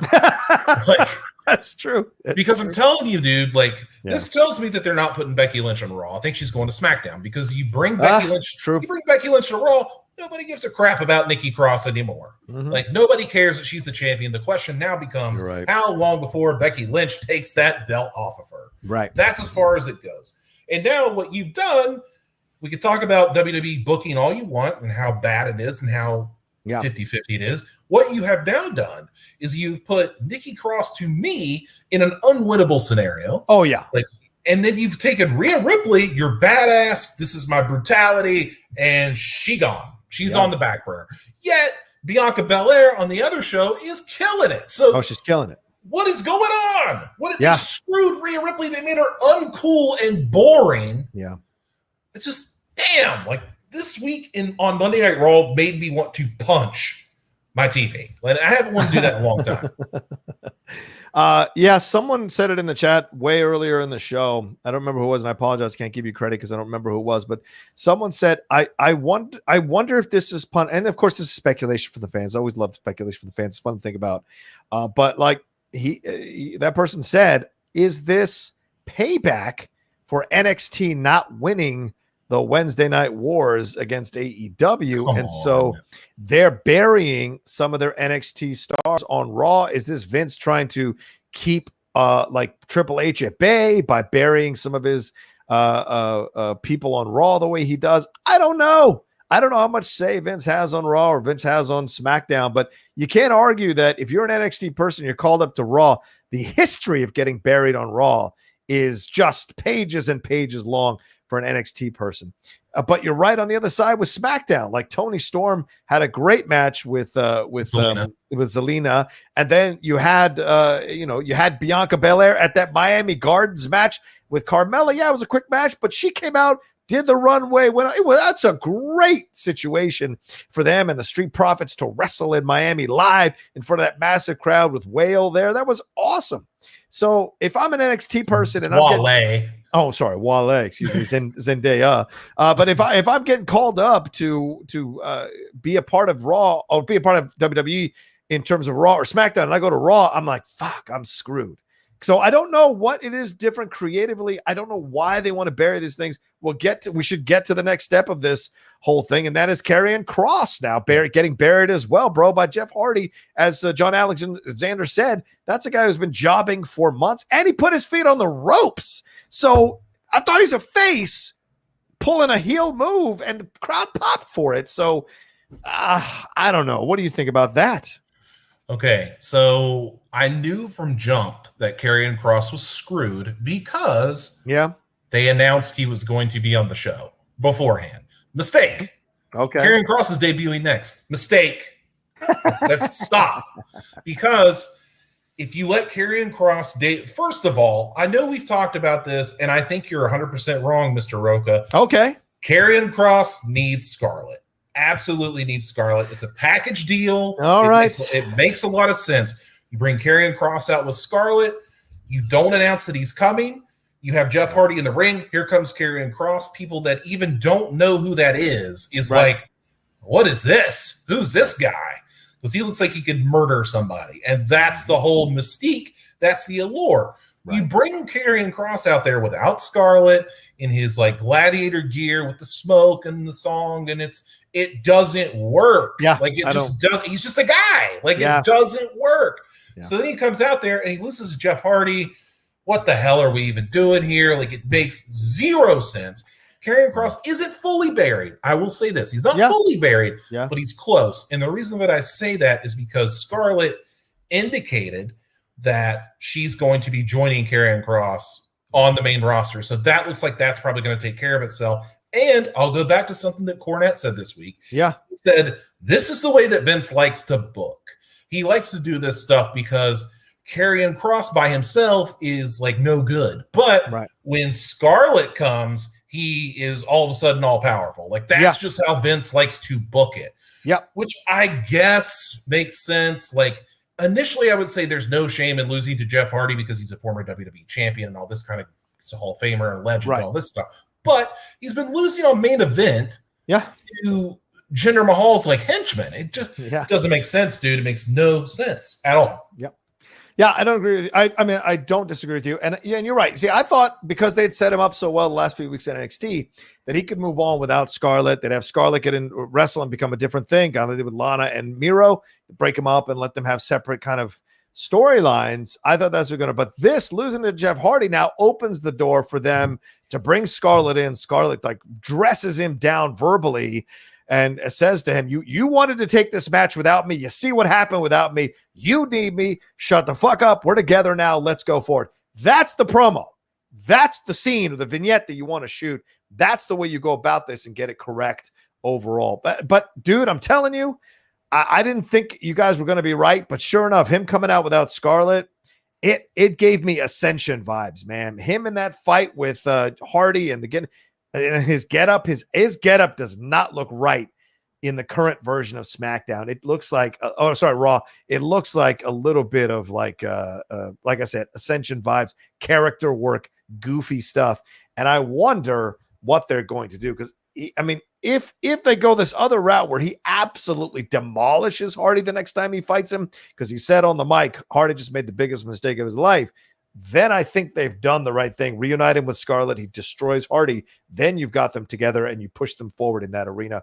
But having him lose like this, you got to pay it back in some way. You got to make up for it in some way, or else you just buried one of your top champions coming out of the NXT division. It makes no sense.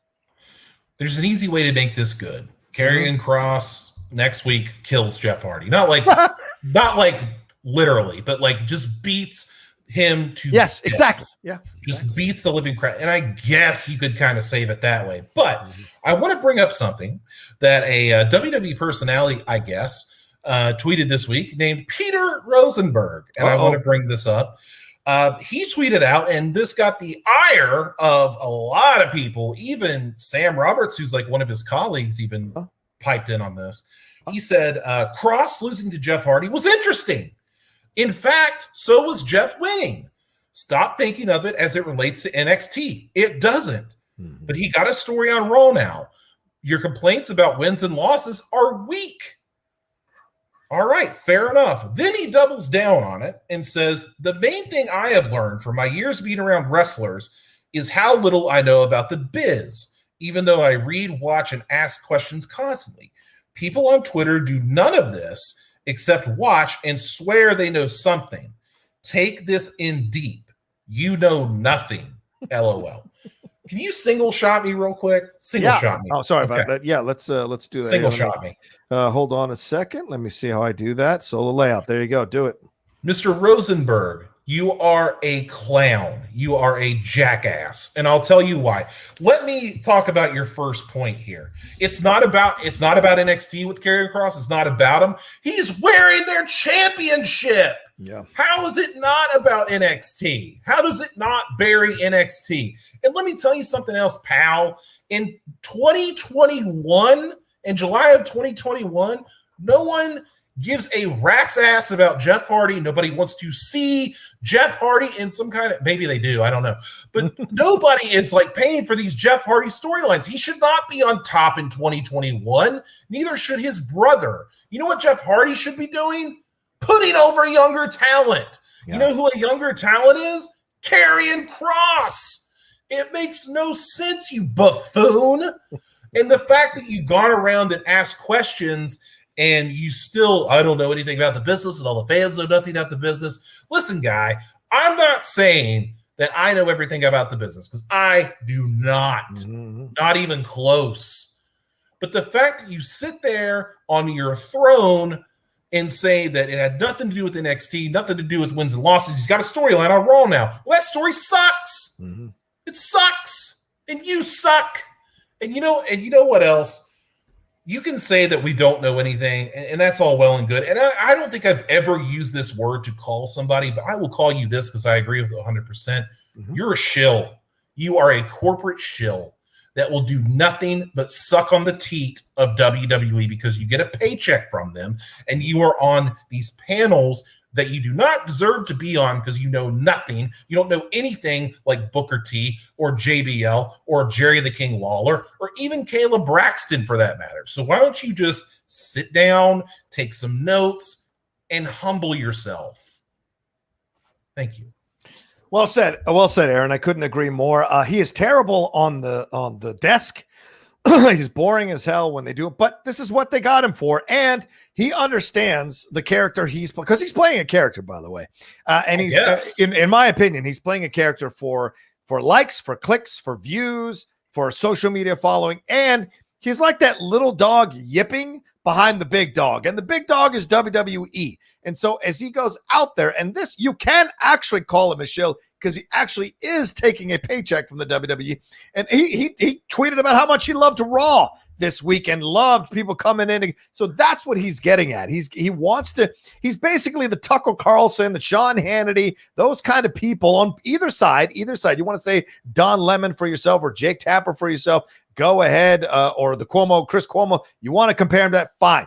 But those are talking bobbleheads that basically toe the company line, right? Nothing infuriates me more than when I see people toe the company line for a certain organization because they're afraid that they're going to lose connection to that organization or lose the paycheck or lose access to those people. Then that means your takes are bullshit. Your takes are not real if you're afraid to piss off a company, an actor, a director, a studio, whatever, with your honest opinion. It doesn't mean you get to be a dick, but you can present your stuff honestly and have people respect and appreciate that. If you if you soften your opinion or you shave down your opinion because you want to keep a job or you want to get a job with a company, I got no respect for you, because then your takes aren't real.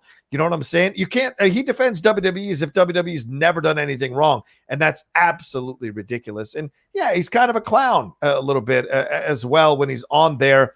And I think he knows it deep down. I think he knows it. And so you see these things coming on, and he gets this kind of reaction from the fans, and people fall for it because that's what they want. This is the age of creating the media bobblehead that will say the most anger-inducing things one way or another to get as many clicks, likes, and you know what? They parlay that into more opportunities. Why? Because people like you and me and other people not necessarily follow, but comment or react or talk about the things that they do, and that buys you cachet in this world nowadays, and that's the way to go. Authenticity be damned.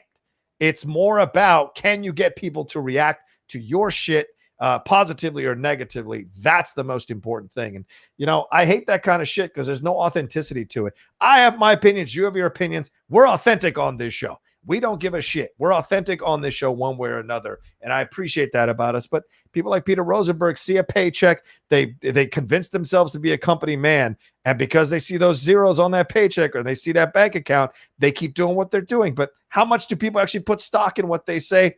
I think real people who are analytical people don't. And they understand that he's just a guy who's towing the company line. And WWE needs that. And WWE likes that. They hate people that question them. They don't like that in the arena. And I've experienced that firsthand through a certain somebody. So I'm going to let that be there. But they don't like that situation where you tell the honest truth about something or you question them in any way, shape, or form. So, you know, that's just my 2 cents. And Pete, I'll tell you this also, you have a job that I want. I'm jealous of you that you have that job as a talking head at WWE. If I were you, I'd probably, honestly, I'd probably be doing the same thing. So I guess in that respect, but we're not. So I'm not, I don't have that job. So I wouldn't do that. I wouldn't do it. I know you say I would not sit there. I couldn't look myself in the mirror the next morning if I was taking money from a company and being okay with some of the things they were doing. I mean, towards the end, before they let me go, there were going to be tweets about Collider. Trust me, that was coming. So I think they let me go before I was able to say the things I really wanted to say about some of the shit that was going on. It's a new regime now. The people in charge are completely different, but the people that were in charge before, there were tweets coming from me. Trust me. But I had to understand the situation at the time. But I wasn't towing the company line in that way 100%. And seeing people like Peter Rosenberg do it, it just drives me nuts because you got to have a little more balance to your approach to certain situations. So you want authenticity. When Sam Roberts is the baby face of a situation, you're wrong. You're so wrong, Peter Rosenberg. And since I don't have that job and you do, you're still a jack off. Just wanted to throw that on there. Yeah, fair enough. All right. Anything else we need to get into here before we wrap up the show? We're at the hour and a half mark here. Aaron, do we answer all? Yeah, go ahead. We had to circle back to that one. Oh, yes, we do. I don't remember what that was. We have to circle back. We talked about the Karrion Kross. We talked about talked about Charlotte. It was about Team Punk and Team Daniel Bryan. Yeah, but there was a John Alexander super chat asking. I think Charlotte has it back soon, especially since the NXT title no longer counts on the main roster. They want her beating her dad's title reigns. Do you think that's true? That they want her doing more? Okay. Probably, but I mean, this is going to sound really sexist. Doesn't matter because she's a woman and she's not a guy, so who gives a fuck? Yeah, that's fair. She's already probably the greatest female wrestler of all time. Can we say that? Probably. I think she is. She's got to be. Yes. So what does 16 title reigns, 17 title reigns matter? It doesn't matter. So look, if they're doing that, fine. It's a nice anecdote. Who cares? Yeah, true. And here's the hidden truth of the situation here. Becky Lynch is a good wrestler and a great personality. Charlotte is a great wrestler and a great personality. There's a difference. I think Charlotte technically is a better wrestler than Becky overall. Sasha Banks, though, that's a separate conversation. Or even Bayley. You could argue Bayley might be the greatest female wrestler of all time. That's a possibility. Maybe. Yeah. Huh? Say it. In ring, maybe. Yeah. Between the ropes, maybe. Yeah. What? What'd you say, ding dong? Hello. Between the ropes, sure. She's between the ropes and outside the ropes. What is wrong with you? Maybe. I don't think so, but we'll see. Ding dong, hello. All right. So the question was, it was from Christian Ramos. If Punk and Bryan Danielson lead a faction in AEW, who would you want to see on their squad? Team Punk and Team Bryan, 3 picks each, male, female. Oh, that's tough. For Daniel Bryan, I would like to see him bring up some young starts. So I'd like to see like Jungle Boy, I don't know if they'll mesh, but I would like to see a Jungle Boy, like a Ricky Starks, and maybe Darby, all under the wing of Daniel Bryan. I think they could all learn a lot. Well, scratch Darby. I think he should be on the Punk side. Okay. Hangman Adam Page. Why not stick him over there? As far as CM Punk goes, I don't know, like Penta, Pac, and Darby, I think would be good. Okay. All right. What about Luchasaurus? Sucks. You don't like Luchasaurus? You don't want him anywhere near? All right. No, he sucks. He's a botch machine. He sucks. Cool look, cool gimmick. Okay. Sucks. All right. I don't know if I could create one. I think we might go with what you said, man. I'm looking at the roster. The roster is deep. Orange Cassidy? No, sucks. No? Move on. All right. Sammy Guevara? Switching over, maybe? Well, Sammy would be good for Bryan, I think. I think he'd be good on the Bryan side. We like Sammy Guevara on the show, despite his Sasha Banks comments. We do like him. Oof. What about Rey Fenix? Where does he go? Anywhere? I'd like to see him more on Daniel Bryan's side. Okay. How about the Butcher under Punk? No? I'd be fine with that. I think I'm okay with that one, right? If they pushed, I'm kind of shooting from the hip today. I'm not going to lie. Yeah. Butcher and Blade are a team that I thought when they first came in sucked. Yeah. But if presented correctly and presented in a way that made me think that they're serious, I could really get behind that team. So I think that because they look menacing enough to where it's like I would believe that they could probably beat the crap out of me for real. Yeah. So if you put them with Punk, that would make a lot of sense. Like that, I like that. I'd be fine with that. Okay. How about Matt Sydal? Jobber, don't care. Lance Archer? Doesn't need it. All right. All right. He's with Jake. He doesn't need it. We're running out of. I'm not putting Kazarian under him. Doesn't need it. Yep, he doesn't. Dax Harwood? What about Dax Harwood? Doesn't need it. All right. He's already in the pinnacle. We don't need it. Do you move Darby Allin out from under Sting? Yeah.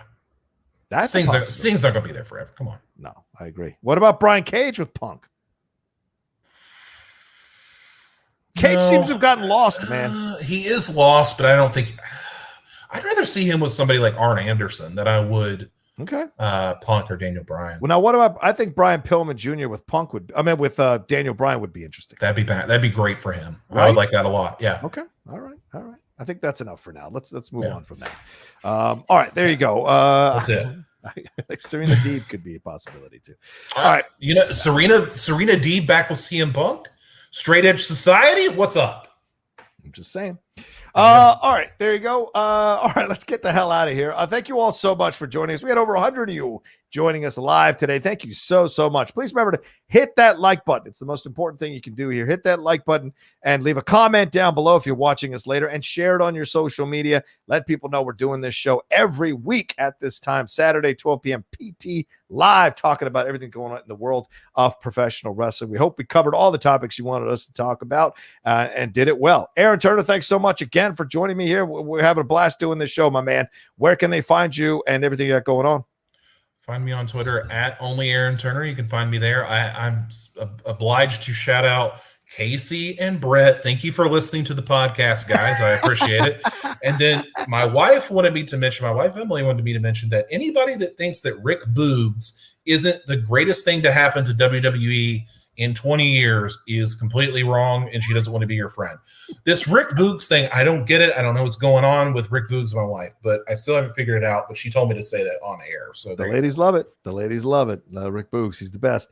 The less said about that Applebee's commercial he's in, though, the better. God damn, the commercial.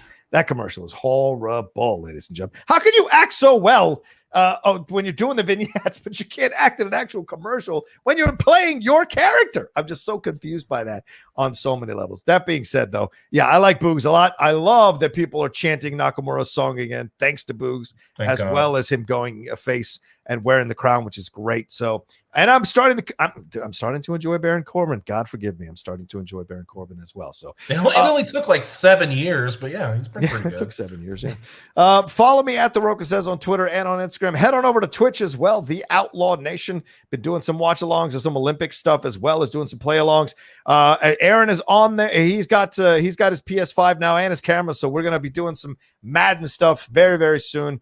So go and follow both of us there on Twitch as well. And then head on over to make sure to subscribe. If you haven't subscribed to the channel, please subscribe to the channel. Hit that like button. Get us to 18,000 followers as soon as possible and enjoy all the content we're dropping here on the channel. Don't forget, in about 15 minutes, my Lady Outlaw and I are going to go live on stereo talking our thoughts on Avengers Infinity War. And at 5 p.m. Sorry, what were you going to say, Aaron? Sorry.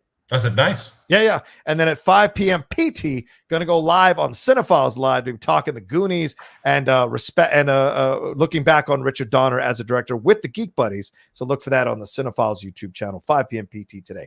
All right, very busy Saturday. Fuck, I had no rest for the Outlaw, man. You guys are great. I love you madly. Thank you so much for joining us, Aaron. It's always a blast, man. You don't know how much I look forward to the show every week, brother, just to get to talk this stuff with you. It's so awesome. And somebody clip out his solo tirade about Peter there and put it up there on Twitter, for God's sake. Give him some love.